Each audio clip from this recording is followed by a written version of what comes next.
नमस्कार दोस्तों, यस के द हॉरर स्टोरी पर मैं श्वेता कदम हाजिर हूँ आप सभी के सामने एक सच्ची और डरावनी कहानी को लेकर। इस चैनल पर हम आप सभी के लिए हर रोज लेकर आते हैं भूत, प्रेत, आत्मा, चुड़ैल, जिन जैसी काली शक्तियों की सच्ची और डरावनी कहानियाँ। तो चलो शुरू करते हैं आज की और ऐसी ही कहानियों को। अमावस्या की काली रात थी। चारों तरफ सन्नाटा था।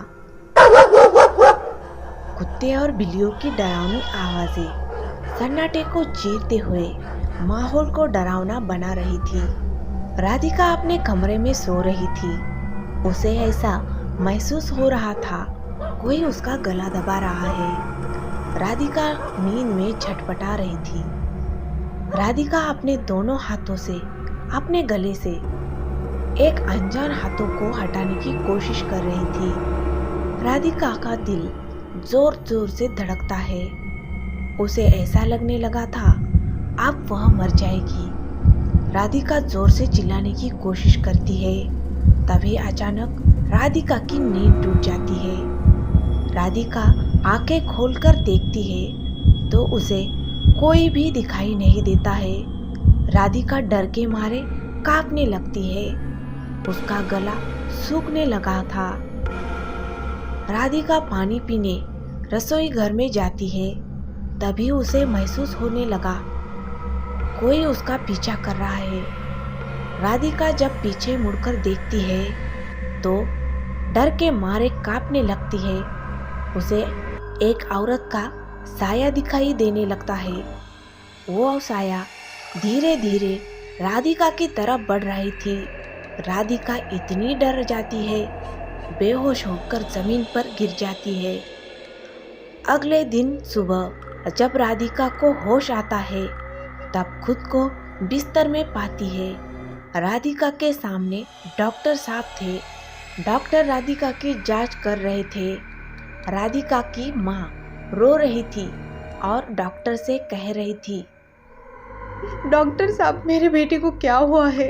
कुछ दिनों से अजीब अजीब हरकतें कर रही है। सपने में बड़बड़ाती रहती है। रोज रात को रसोई घर के बाहर बेहोश हालत में मिल जाती है। इसकी हालत इतनी खराब हो चुकी है अब खुद के साये से भी डरने लगती है। आप बताएं मेरी बेटी को क्या हुआ है? तभी डॉक्टर साहब कहते हैं, आपकी बेटी राधिका की दिमागी हालत ठीक नहीं है। इसे किसी अच्छे दिमाग के डॉक्टर को दिखाइए। अगर आपकी बेटी की हालत ऐसी ही रही तो बहुत जल्द राधिका पागल हो जाएगी। मैं कुछ दवाइयाँ लिख के देता हूँ, आप वक्त पर राधिका को खिला दीजिए। मैं बीच बीच में राधिका को चेकअप करने आता रहूँगा। ठीक है, मैं अभी चलता हूँ। कुछ दिन बाद राधिका अपने कमरे में सो रही थी। तब अचानक किसी के हंसने की आवाजें चारों तरफ गूंजने लगती है।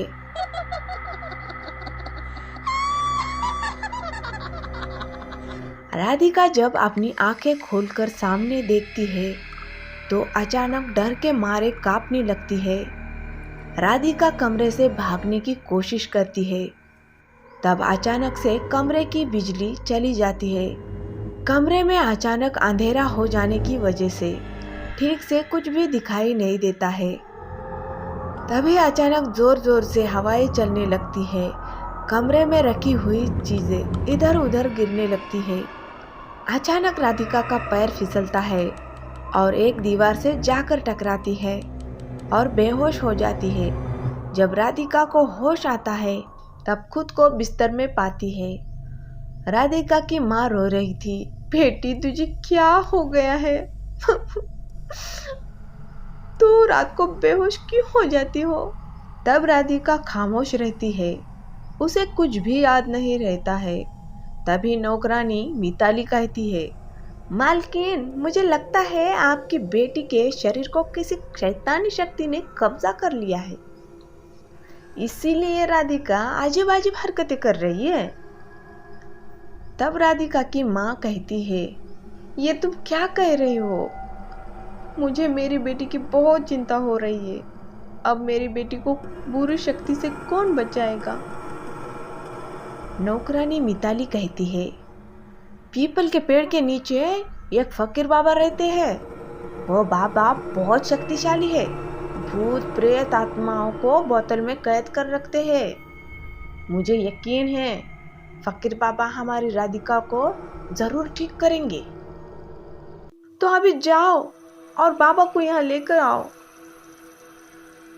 नौकरानी मिताली जाती है और फकीर बाबा को अपने साथ लेकर आती है। फकीर बाबा घर में प्रवेश करते हैं।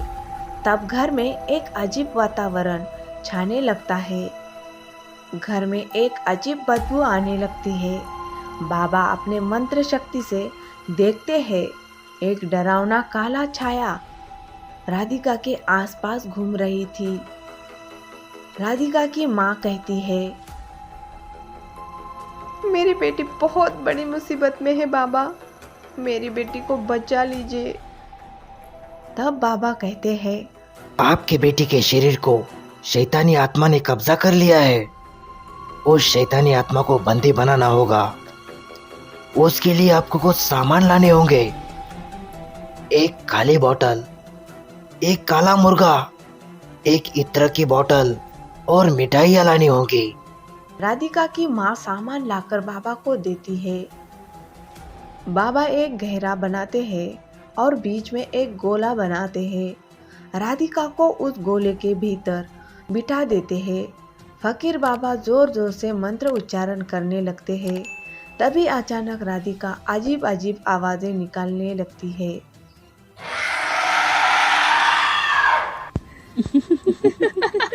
माहौल इतना डरावना हो जाता है, सभी लोग कमरे के बाहर चले जाते हैं।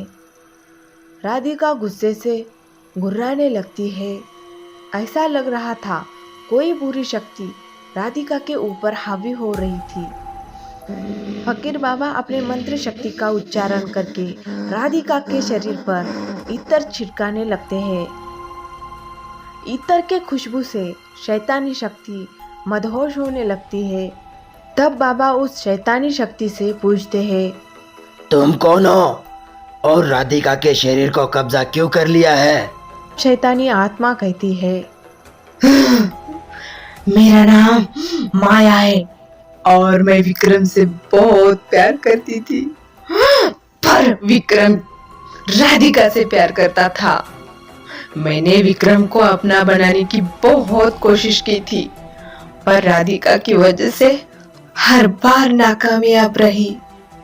फिर एक दिन जब मैं अपने घर की तरफ लौट रही थी, तब मेरा एक्सीडेंट हो गया था और मैं मर गई। मेरे मरने के बाद मेरी आत्मा को मुक्ति नहीं मिली। राधिका से बदला लेने में राधिका के शरीर को कब्जा कर चुकी हूँ। अब मैं राधिका के शरीर को तब तक नहीं छोड़ूंगी जब तक राधिका की मौत न हो जाए। तब फकीर बाबा एक मुर्गा बलि देते हैं और कहते हैं, माया, तेरे लिए ताजा खून है। इस खून को पीकर राधिका की शरीर को छोड़ दे, वरना तेरी आत्मा को इस बोतल में कैद कर दूंगा। शैतानी आत्मा मुर्गे का खून पी लेती है और जोर जोर से हंसने लगती है।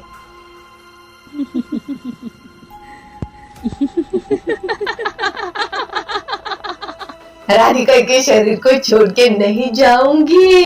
तब फकीर बाबा मंत्र का उच्चारण करते हुए खाली बोतल को खोलते हैं और जोर जोर से चिल्लाने लगते हैं, ए शैतानी आत्मा, इस बोतल के भीतर प्रवेश कर। तब अचानक शैतानी आत्मा खाली बोतल के भीतर चली जाती है। तभी अचानक बाबा बोतल का ढक्कन लगाकर बोतल को बंद कर देते हैं। राधिका बेहोश होकर जमीन में गिर जाती है। राधिका की माँ आती है और कहती है, बाबा, मेरी बेटी को क्या हुआ था? अब मेरी बेटी कैसी है?